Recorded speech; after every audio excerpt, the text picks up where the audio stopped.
L'ANTUIR, cela veut dire quoi exactement? Il s'agit de l'association des transports urbains qui se trouve à Chelles.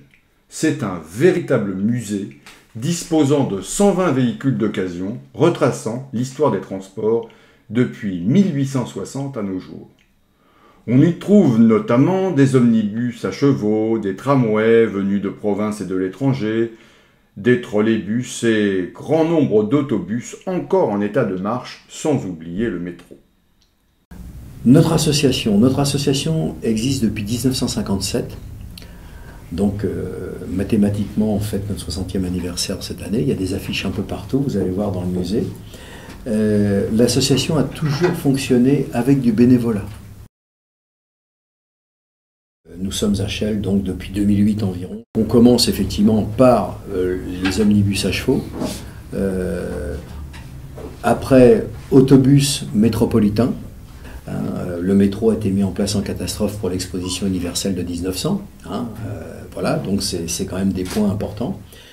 Tout le monde est amoureux de nos véhicules à plateforme, les TN à plateforme. Ils ont eu une carrière qui a commencé dans les années 30 et qui s'est terminée en 1971. Les bus anciens, là, vous allez voir la collection, et tout n'est pas là. C'est ceux qui arrivent en fin de carrière depuis une dizaine, une quinzaine d'années qui posent problème. Les véhicules anciens que vous allez voir, comme les autobus que vous avez vu circuler là, ils peuvent rester 3 ans sans tourner. Vous remettez des batteries dedans, on vérifie qu'il y a bien tout, ça redémarre.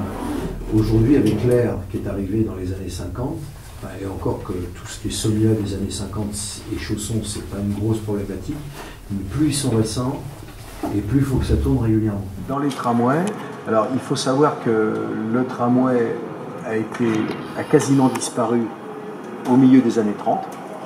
Il a fallu quand même supporter, en prenant quelques précautions, les rames en bois pendant un certain temps.